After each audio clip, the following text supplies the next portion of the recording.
අප මෙලොවට බිහි කළ ආදරණීය දෙමාපියන්ට අප හට ශිල්ප ඥානය ලබා දුන් අපගේ ආදරණීය ගුරු භවතුන්ට සදා නමස්කාරය වේවා. ආයිබෝවන් වාසනාවන්.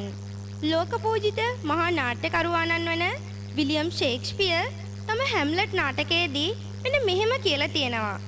කැකුළු යෞවනයේ නැමැති පිනිබර අරුණෝදේහි ආශ්‍රය මුවාවෙහි සැඟවී තිබෙන පිපිරීම් අනේකයි අප්‍රමාණයි. ඒ හැම විටම ඔබ ප්‍රවේශම් වන්න. ජීවිතයට හොඳම ආරක්ෂාව ලැබුණේ බයනුයි. ඒ රුවන්වැකියත් සමගින් අදත් අපි ආරම්භ කරමු DSI සුපර් ස්පෝර්ට් අනුග්‍රහණ ඉදිරිපත් කරන දැනුමයි වාසනාවයි. ශාන්ත තෝමස් උසස් බාලිකා විදුහල් ශ්‍රවණාගාරයේදී පටිගත කෙරෙන අප වැඩසටහන සඳහා සහභාගී වන දකුණු පළාත් අධ්‍යාපන අධ්‍යක්ෂ ගරු කිත්සිරි ලියනගම ඩී සැම්සන් සහපුත්‍ර සමාගමේ දකුණු පළාත් DSI බෙදා හැරීම් නියෝජිත HK සිසිර ශාන්ත මැතිතුමා ඩී සැම්සන් සහපුත්‍ර සමාගමේ කලාපීය කළමනාකාර රොෂාන් අමරවීර මැතිතුමාත් මා ආදර ගෞරවණුක්ත පිළිගන්නවා. මෙම වැඩසටහන ඉදිරියට පවත්වාගෙන යාම සඳහා ජ්‍යෙෂ්ඨ මාධ්‍යවේදී මාධ්‍ය විභූෂණ ආචාර්ය ගුණසේකර කේ පතිරණ මැතිතුමාට මා ගෞරවයෙන් යුතුව ආරාධනා කරනවා. බොහොම ස්තුතියි ඔබට යහපත් අනාගතයක් උදා වේවා කියලා අපි ප්‍රාර්ථනා කරනවා. මේ වැඩසටහන් මාලාව දකුණු පළාතේ පැවැත්වීම සඳහා පුරෝගාමී වූ ශ්‍රේෂ්ඨ බුද්ධිමත් පරිපාලන ක්ෂේත්‍රයේ අධ්‍යාපනික නායකයා කවුද කියලා ඔබ දැනගත යුතුයි. අපි මේ වැඩසටහන දකුණු පළාතේ ගෝඨාභය රාජපක්ෂ මැතිතුමාගේ සංකල්පයක් අනුව මේ වැඩසටහන් මාලාව දකුණු පළාත තුළ ව්‍යාප්ත කිරීමට දියත් කිරීම සඳහා අපි හමු වුණේ දකුණු පළාත් අධ්‍යාපන අධ්‍යක්ෂක කිසිරි ඉන්නගමේ මැතිතුමයි. එතුමා ඉතාමත් බුද්ධිමත් වසර ගණනාවක් තිස්සේ විදුහල්පතිවරයෙක් වශයෙන් සේවය කොට අත්දැකීම් සම්භාරයෙන් අධ්‍යාපන ක්ෂේත්‍රයට විශාල මෙහෙවරක් කර ශ්‍රේෂ්ඨ බුද්ධිමතෙක්. එතුමා ඒ දීපු නායකත්වයේ මේ වැඩසටහන සම්බන්ධ කිරීම සඳහා සම්බන්ධීකාරක කෙනෙක් පත් කළා. හම්බන්තොට දිස්ත්‍රික්කයෙන් මේ වැඩසටහන් මාලාව ආරම්භ කළා. අපි දැන් මේ පවත්වන්නේ මාතර දිස්ත්‍රික්කයේ. මාතර දිස්ත්‍රික්කයේ අවසන් වූවන් පසුව අපි යන්නේ ගාල්ල දිස්ත්‍රික්කයට. දේශීය අභිමානයේ ලෝකයට ගෙන ගිය DSI සුපර් ස්පෝර්ට්ස් ඉදිරිපත් කරන දැනුමේ වාසනාව වැඩසටහන තුළින් මා සූදානම් අපේ විනිශ්චය මාලය ඔබට හඳුන්වා දෙන්න. සබරගම හිටපු පළාත් භාර අධ්‍යාපන අධ්‍යක්ෂ දුරන්දර ශ්‍රී ජයවර්ධනපුර විශ්වවිද්‍යාලයේ අපරාධ විද්‍යාව පිළිබඳ ජ්‍යෙෂ්ඨ කතිකාචාර්ය උදේ කුමාර අමරසිංහ මැතිතුමා, දී සැම්සන් සහපුත්‍ර සමාගමේ වෙළඳ කළමනාකාර අනුර සේනානායක මැතිතුමා අපේ විනිශ්චය මණ්ඩල නියෝජනය කරනවා. එමනම් අද තරඟ වදින කණ්ඩායම් දෙකම ඔබට හඳුන්වා දෙන්නම්. මගේ දකුණු පස් සිටින්නේ පූර්ලැල්ල මධ්‍ය මහාවිද්‍යාලයේ කණ්ඩායමත්, මගේ වම් පස් සිටින්නේ මාලිම්බඩ ශ්‍රී සුමේද මධ්‍ය මහාවිද්‍යාලයේ කණ්ඩායමත්. අපි කණ්ඩායම් දෙකට සුබ පතමු.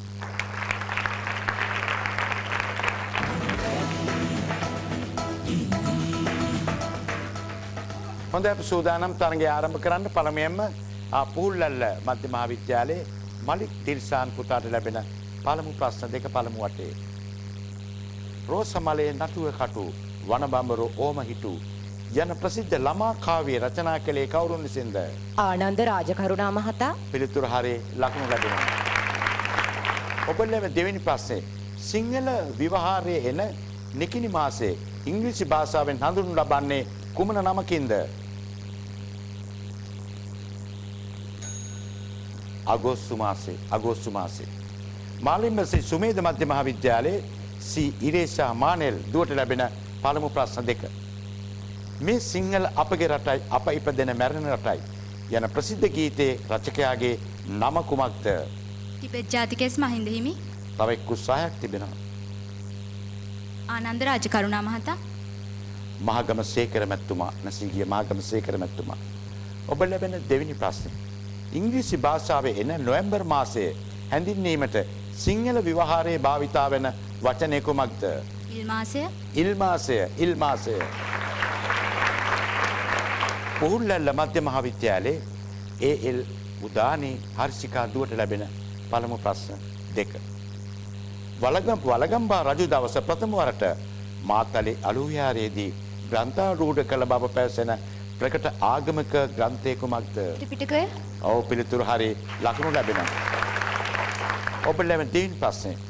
අපේ රටේ රාජ්‍ය ලාංඡනයේ සඳහන්ව තිබෙන කුන් කලස මගින් කුමන කරුණක් සංකේතවත් කෙරේද? සෞභාග්‍ය. සෞභාග්‍ය. මාලිම්බඩ ශ්‍රී සුමේද මධ්‍ය මහාවිද්‍යාලයේ WK ජනිත් නිර්මල පුතාට ලැබෙන පළමු ප්‍රශ්න දෙක. සැලීනි සංදේශය හා කාව්‍යසේකර යන ප්‍රකට ඓතිහාසික සාහිත්‍ය කෘති රචනා කරනු ලැබූ ශ්‍රේෂ්ඨ පඬිවරයා කවුද?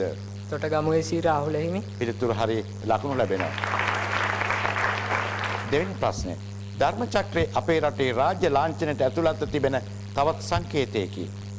එමගින් කුමක් සංකේතවත් කෙරේද? ධාර්මික බව. ඔව් ධාර්මික බව, ධාර්මික බව. පුහුල්ලැල්ල මධ්‍ය මහාවිද්‍යාලයේ තිලිනි චතුරංගී දුවට ලැබෙන පළමු ප්‍රශ්න දෙක. අපේ ජාතික අභිමාන ඉස්මතු කරන ලංකා මාතා හා නිදහස් දැහැන නම් කෘති රචනා කළ පැවිදි පඬිවරයා කවුද? විදාගම් මෛත්‍රී හිමි. තව එක් උත්සාහයක් කරන්න පුළුවන්. ජාතික අභිමාන ඉස්මතු කරන ලංකා මාතා නිදහස් දැහැන. ටිබෙට් ජාතික ස්මහින්ද හිමියන්. දෙවෙනි ප්‍රශ්නය ඔබට ලැබෙන. සමරල කඳු මුදුනින් ආරම්භ වෙන මහවැලි ගංගාව මුහුදට එක්වන්නේ අපේ රටේ කවර ප්‍රදේශයකින්ද? මාතර ප්‍රදේශයේ. තව එක් උත්සාහයක් කරන්න පුළුවන්. ත්‍රිකුණාමලය. ඔව් ත්‍රිකුණාමලයේ පිළිතුරු හරි ලකුණු ලැබෙනවා. මාලිම්බර ශ්‍රී සුමේද මධ්‍ය විද්‍යාලයේ ත්‍රිසාන් පියුමල් පුතාට ලැබෙන පළමු ප්‍රශ්න දෙක. විජේබා කොල්ලය හා කැලෑහඳ යන කෘති ඉතා ප්‍රකටේ වාය. එම කෘති රචනා කළ ලේඛකයා කවුද? W.A. සිල්වා මහතා. ඔව් W. සිල්වා මැතිතුමා. දෙවෙනි ප්‍රශ්න ඔබට ලැබෙන. මැණික් ගඟ ආරම්භ වන්නේ නමුණු කුල කඳුවැටියෙනි. එම ගංගාව මුහුදට එක්වන්නේ අපේ රටේ කවර ප්‍රදේශයකින්ද? යාල වනෝද්‍යානය හරහා. ඔව් යාල වනෝද්‍යාන යාල ප්‍රදේශයෙන්.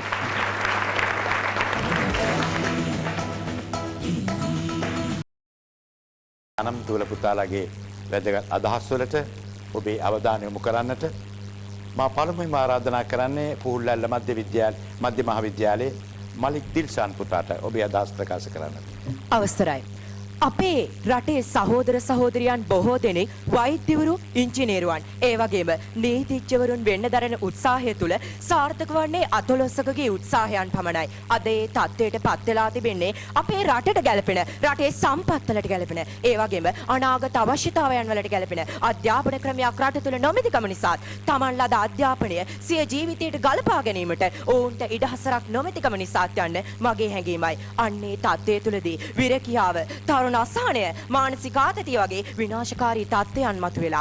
ඉතින් අපිත් අපේ රටට ගැලපෙන, රටේ සම්පත් වලට ගැලපෙන අනාගත අවශ්‍යතාවයන් ඉටු කරන ආකාරයේ අධ්‍යාපන ක්‍රමවේදයක් උදෙසා ජාතික ආදායම ආයෝජනය කිරීම තුළින් උගතමනා ශිල්පයමයි මතුරැකිනා කියන ඕදනයේ අර්ථයේ නිවැරදිව ගම්‍යමාන කරන අධ්‍යාපන ක්‍රමයක් සිරිලක් දෙරණේ බිහි වේවා. ස්තුතියි. මීළඟට මාලිම්බර ශ්‍රී සුමේද මධ්‍ය මහාවිද්‍යාලයේ ඉරේෂා මානෙල් දුවට අවස්ථාව.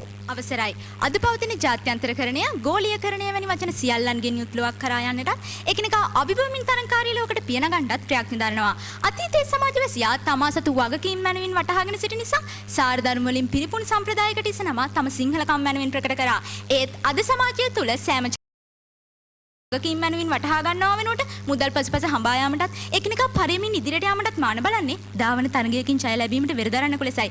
නමුත් අද අපි බුද්ධියෙන් යුත සිත බැලී දිනුවක් සමගින් සාර ධර්ම සමග එක් වූ අධ්‍යාත්මික දිනුවක් සිදුනා දෙයන්නයි. ආදරණීය අම්මේ තාත්තේ කියන්නත් කනගාටුයි. දෙමාපියන් නැතින් දරුවන් මේ යන පියා විසින් තම දියණිය දූෂණය කරන, පුතා විසින් තම දෙමාපියන් මරා දමන සමාජයක කොහෙන් සොයන්නද අධ්‍යාත්මික දිනුවක්? ඔබ සතු වගකීම් මනාව වටහාගෙන ක්‍රියා කළහොත් ආම කරගත හැකි මේ විනාශය.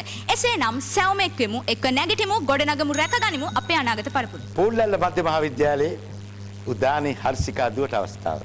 අවසරයි එපා ළමා විය සුන්දර බව මත කරන්න අතීතයේ ලදරුවෙක් ලෙස ඉපිද අද ළමයෙක් සුව ජීවත් වෙන දරුවා හෙට වැඩිහිටිය බවට පත් වෙනවා මිනිසාගේ පියා ළමයයි ඒ අනුව සෑම සාර්ථක පුද්ගලයෙකුටම ඔහුගේ ළමා විය වැදගත් වන බව පැහැදිලි වෙනවා ළමින් මල් වගේ ලස්සනයි සුවඳයි ඒ කියමන සත්‍ය වෙන්නේ ළමයි ළමාකම හිතේ තියාගෙන ඒකට අනුව ආකල්ප වර්ධනය කරගත්තොත් පමණයි සෑම ළමයෙක්ම ජීව විද්‍යාත්මකව මෞකසින් හෝ ආගමික සංකල්පවලට අනුව දෙවියන් වහන්සේ මේ ලෝකයට දීලා තියෙන්නේ මේ ලෝකයේ ලස්සන කරන්න සුන්දර කරන්න.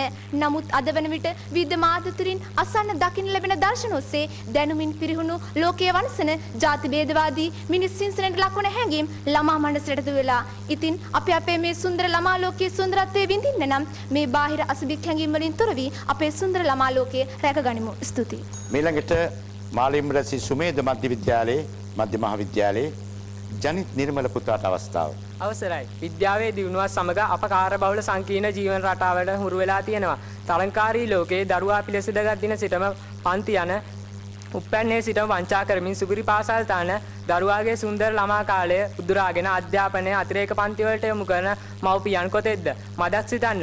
එවැනි දරුවන් ආත්මාර්ථකාමීන් වනවා වළැක්විය හැකිද? පාසල අතිරේක පන්ති පසුබට හඹා යන දරුවාට නෑදෑ සම්බන්ධතා පැවැත්වීමට ආගම දහමට නැඹුරු වීමට හා දෙමාපියන් හමු වීමට වේලාවන් නොලැබෙනවා.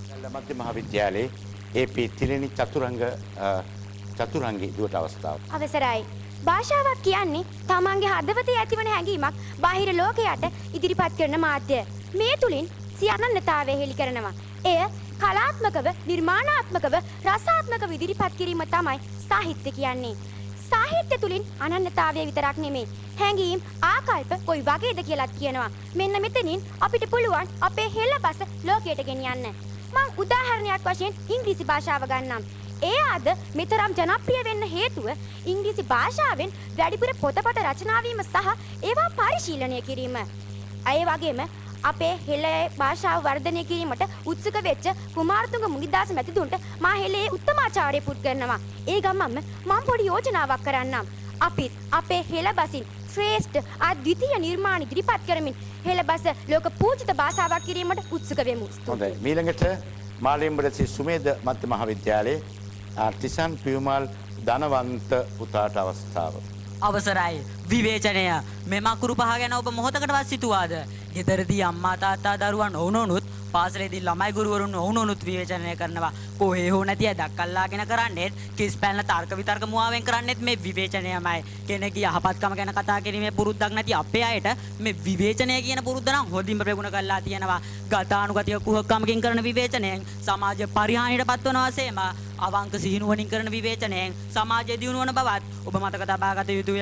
ඔබට අවශ්‍ය සතුරු නේද? සිතන්න, වෙහෙසෙන්න, තීරණ ගන්න, හදවතින්ම වෙනස් වන්න. මව්පියවරුනි, පාමරට වැඩි දෙයක් නම් දරුවන්ගෙන් බලාපොරොත්තු වන්න එපා. එසේ වී ඔවුන් අසාධාරණ විශ්යට ගොදුරු නොකරන්න. එසේ වුවොත් ඔවුන් කවදා හෝ දවසක ඔබ විවේචනය කරනවා නොඅනුමානයි. ඔබේ හදවතින්, ඔබේ නිවසින් මේ විවේචනය කියන යක්ෂයාව පළවා හරින්න මොහොතක් හිතන්න මේ ඔච්චර උතුම් වැදගත් අදහස්ද අපේ දූල පුතාලා මේ සමාජ දායක කරන්නේ. ඊම සත්‍ය තුරු අවංක තොරතුරු මේ සත්‍යයි මේක. ඒ නිසා අපේ දූල පුතාලට ඔබෙන් හොඳ අත්වල සන්නාදයක්.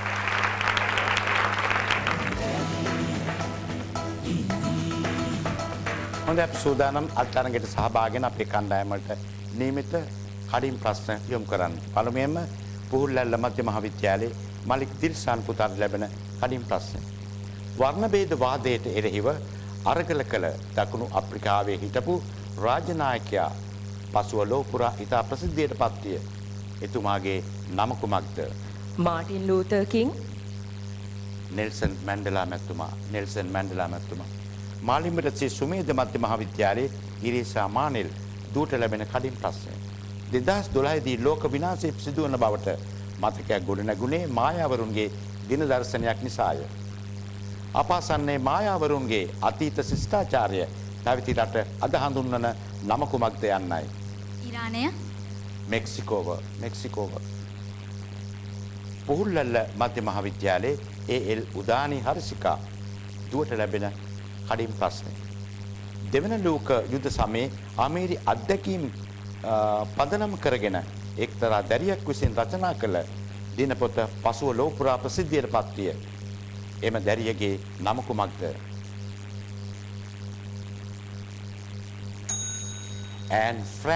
And Frank ලැදරිය.